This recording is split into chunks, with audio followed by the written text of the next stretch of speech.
Welcome to Dancin Moon Songcast. I'm Scott Simpson, casting from Dancin Moon Studio in Spearfish Canyon on the north end of the Black Hills of South Dakota, right on the banks of the Spearfish Creek. If you'd like to follow along, you can download a free PDF of my lyric book from scottsimpsonmusic.com/lyrics, and of course you can find links to all my music there as well.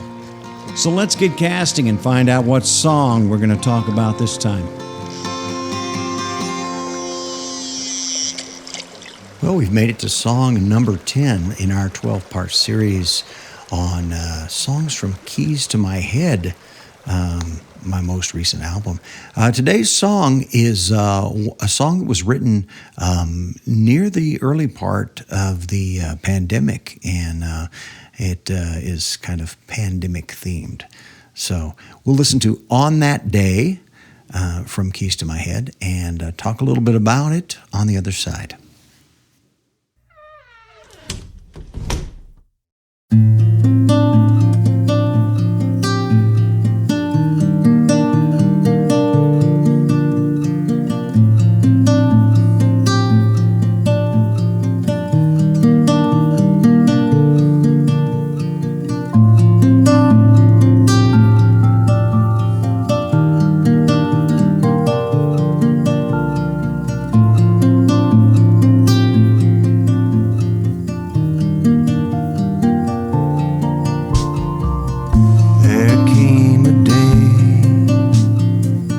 Didn't hug our mothers, and there came a day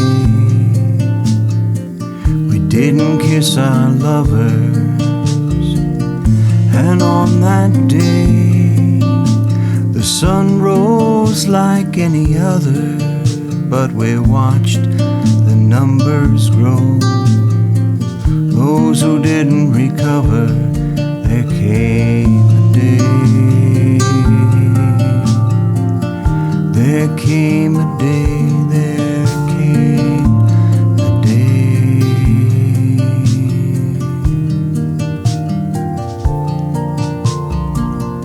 There came a day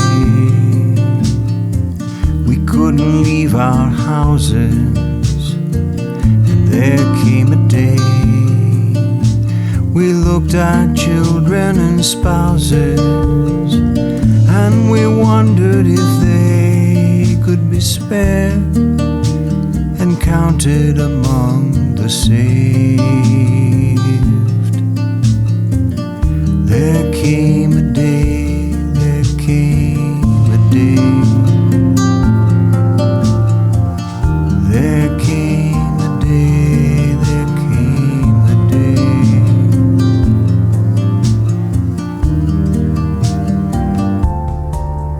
And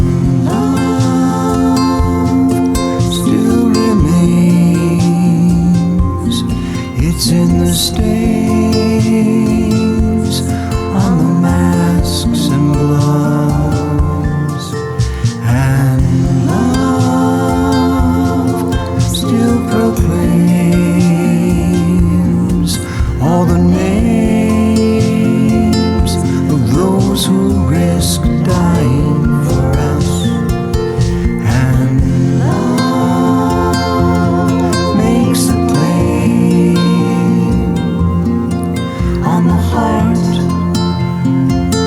that cares enough to love and sing this refrain to remind us all we need the human touch. Just love and sing this refrain to remind us all we need the human touch. Oh, love and sing this refrain to remind us all we need the human touch. We need the human touch.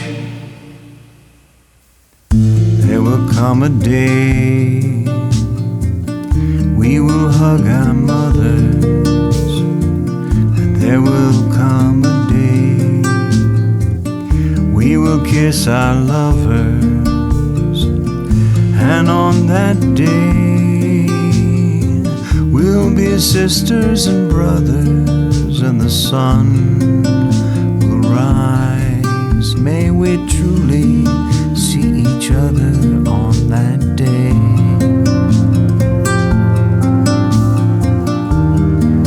On that day, on that day, may we truly see each other on that day.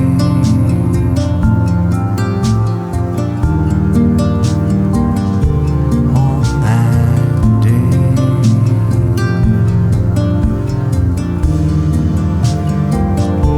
On that day.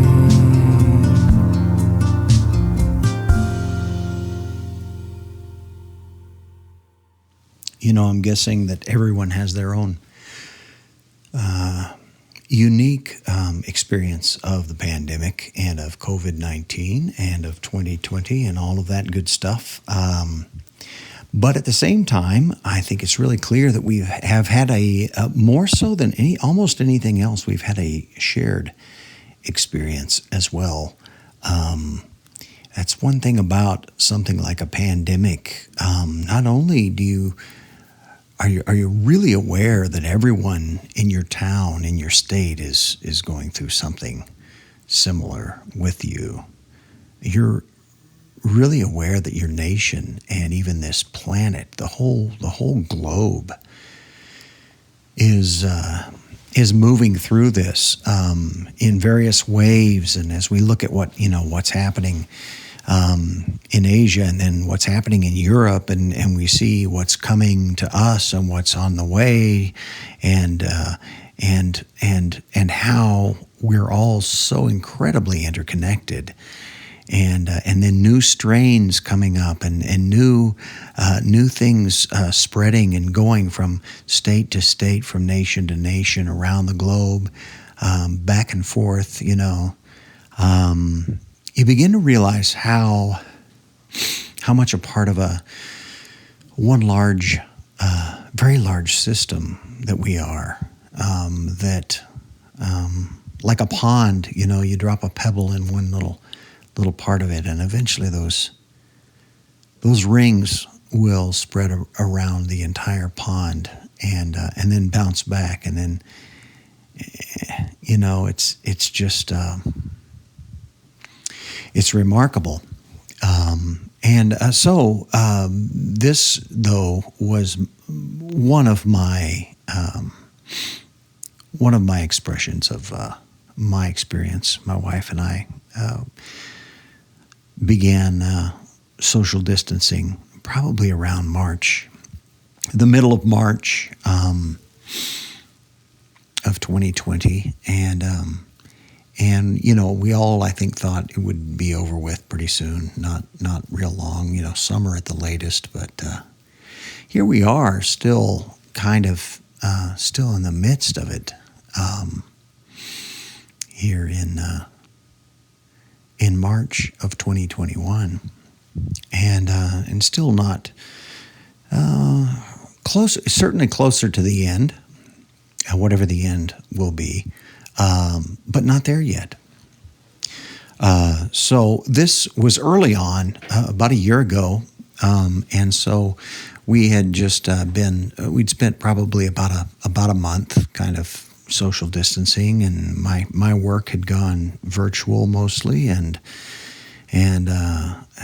Cheryl was still going into work some, but taking a lot of precautions with masks, and then at one point she was kind of furloughed for a bit, and staying home, and so we were seeing a lot of each other and our dogs, but not a lot of anyone else. And so I began the song thinking about my parents. I have parents who are in their early, mid to late 70s now, and of course they were social distancing as well.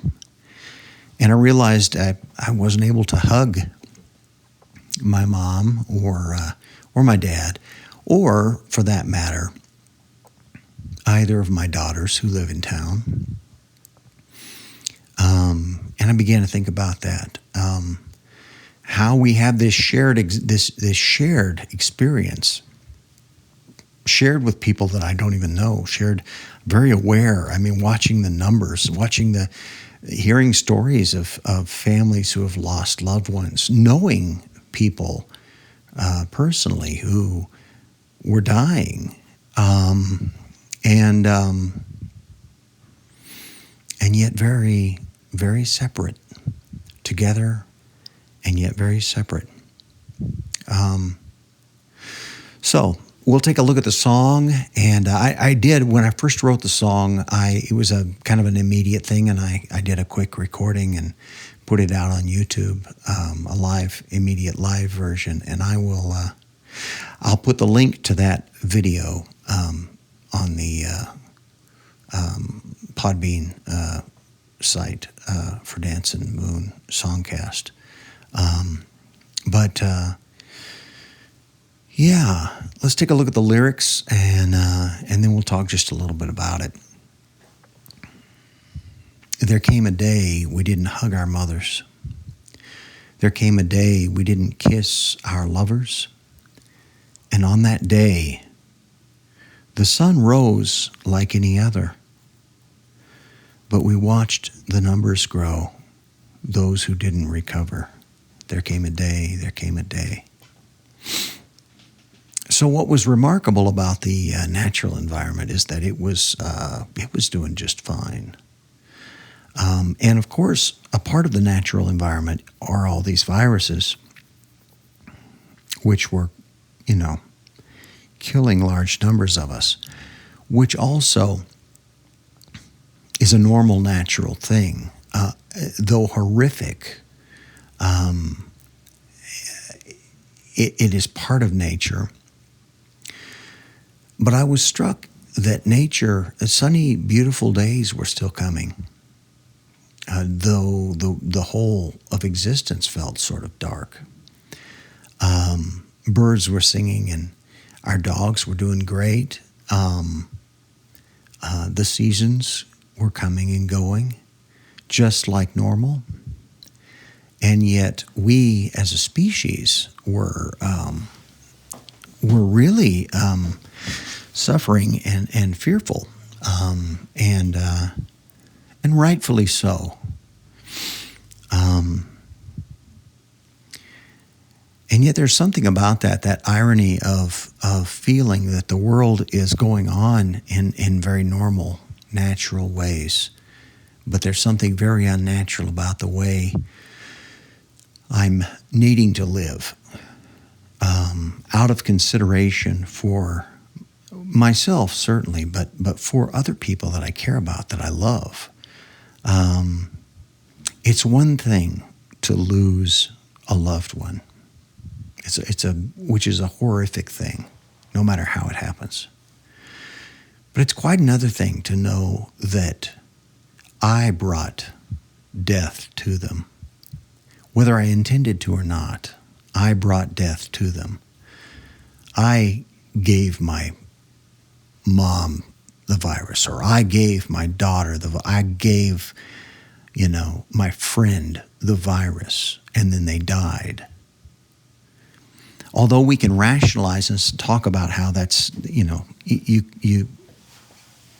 can't feel guilty. I didn't create the virus. I didn't, There's still that question that we're grappling with. If I know that it's dangerous, and I know that there are things I can do to mitigate those dangers, and I don't do them, maybe that doesn't make me guilty, but it makes me somehow, I think, culpable. I don't want to be in that situation. I don't even want to have to debate whether or not my carelessness cause the death of someone else. I don't even want to have to sit and debate it. I want to know that I did whatever I could do to keep myself and everybody else as safe and as alive as possible. And that's the bottom line. That's the bottom line. And I know we still have people grappling with that right now. I guess I'll have to say I don't understand. I understand feeling compelled to have to go into a dangerous situation, because I have to continue, I have to keep my job, I have to continue to make money to feed my children. I understand all of that. I don't have a problem understanding that. I have a problem understanding not doing everything within my power to be as safe as I possibly can for myself and for everyone else around those I love and those I know and those I don't know. Because there's so much that we can do. Masking, washing, distancing, taking those precautions. But the toll it takes on us. Yeah, this song is about that, I think. Next verse, there came a day we couldn't leave our houses. There came a day we looked at children and spouses and wondered if they could be spared and counted among the saved. There came a day, there came a day. You know, as early on, before we know much about the virus, we just have massive numbers of people dying in horrific ways. And so much of it happened, it was centered in New York. And a friend, a person I considered a friend, not one that I'd known for a long time, but a good man died that I knew personally early on in this. And you watch those numbers and you wonder about the reasons, and you wonder about how to be safe, and you wonder about your own loved ones, and you wonder what's going to happen, what could happen. Will it just take us by surprise? And so you hunger for all the information that you can get to be as safe and as protective as you can be. But the things you have to do, stay away from those you love, distance from those you love, not not touch those you love. Those things feel like a real loss. In attempting to avoid a permanent loss, you experience a real immediate loss. And so we get to the I don't know if it's kind of an extended bridge. And love still remains. It's in the stains on the masks and gloves. And love still proclaims all the names of those who risk dying for us. And love makes a claim on the heart that cares enough to love and sing this refrain to remind us we need the human touch. Love and sing this refrain to remind us we need the human touch. Love and sing this refrain to remind us we need the human touch. We need the human touch. So the question that's answered there is not a question that's asked necessarily. It's probably implied, but not asked in the song.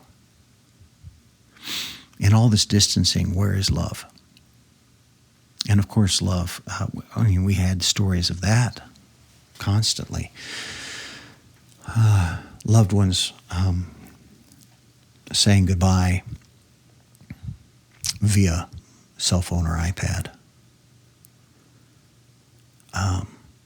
But then also the very inspiring love stories about nurses and doctors and first responders and medical people who are every day, though they have families and children and spouses of their own, they are every day putting themselves right in the center of the pandemic. Taking precautions, yes. Being careful, yes. But they're putting themselves at risk day after day, and still are.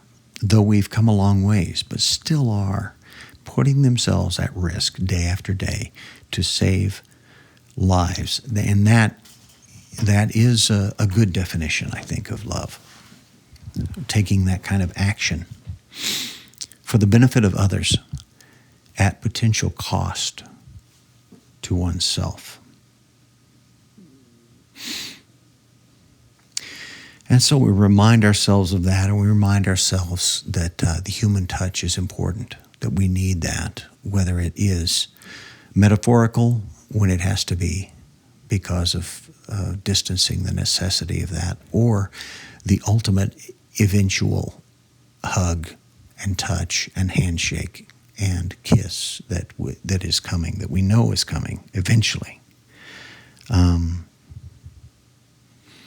And I felt like one of the important themes is that we learn how important that is, how important our connection to others really, truly is.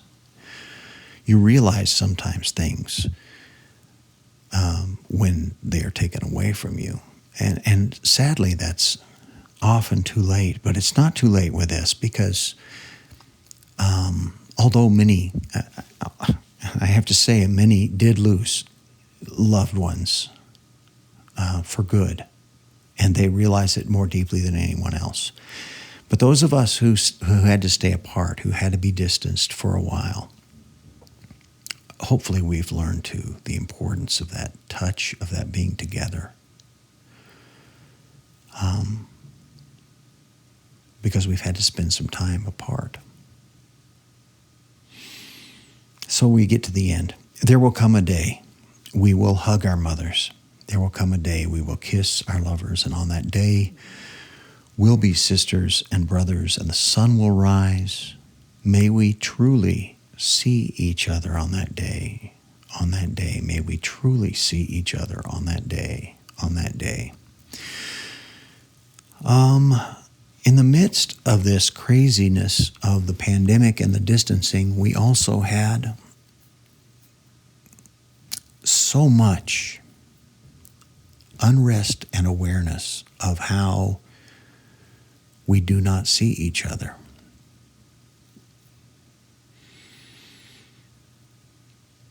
We had multiple pandemics happening at the same time, the viral kind and the social kind. And both of them, I think, were trying to teach us something about how much we need each other. We need to see each other. We need to understand each other. We need to be together in this because we don't have any other choice. We are together in this. We're together on this planet, together on this, in this country, in my state, in my community. We're together. And we will either make the best of that and value and appreciate each other and love each other, or we won't. We will be in proximity, and we will either make each other miserable, or we will be the kind of human beings that can call each other brother and sister, simply because we are human beings. And that's ultimately I think, the lesson of that I was wanting to get at with this song, the ideas that I was trying to grapple with. Of course, now, both of my parents have had both their first and second vaccine, and I've had my first. I'm about to have my second. My wife has had her first. Both my daughters have had vaccines. My one daughter's husband has been vaccinated, and my other daughter's boyfriend is just about to get his first vaccination. So I'm so grateful and so thankful now. I actually just a week and a half or so ago hugged my parents for the first time, and so this the song, the projection, the hopefulness has come to pass. We're not done with this. I'm still masking, and I will continue until we're all through this, but with those who are taking those precautions, who are being careful, who have been vaccinated, who are being conscientious about this, we can begin to have moments of normalcy together, doing things. My parents are about to celebrate their anniversary. I think it's the 57th, and I think we're going to be able to be together for that. So that's exciting. Musically, of course, I've mentioned nylon strings. Classical guitar is at the center of this, and then a big piece of this one, of course, was harmonies, vocal harmonies from my wife Cheryl. That whole bridge section builds to an a cappella chorus of myself and Cheryl together, and I felt like that was important. In fact, a friend who I got some feedback on the song had recommended that, and I thought, yeah, that's what it needs to do. It needs to build toward just the human voice, and so that's what we did. Well, this is an important song, and one that I'm sure I'll go back to in years to come, and with children, with grandchildren and great grandchildren, asking about this crazy year that we had of 2020 and 2021 and the pandemic, and this will be part of my story. Thanks for joining me today for another episode of Dancin Moon Songcast. You can find all my music and all my lyrics at scottsimpsonmusic.com and stream on Spotify, on iHeartRadio, on Apple Music, iTunes, Amazon Music, anywhere you stream your music. Also be looking for my wife and I, we have a brand new band and an album on the way. We're releasing singles right now. Nana Papa is the name of the band, and we've got 4 singles out right now, and a 5th one coming out here at the end of the month. We're releasing them every couple of weeks, and they're aimed at children and families. Good songs. So thanks again for joining me, and stay tuned and be well.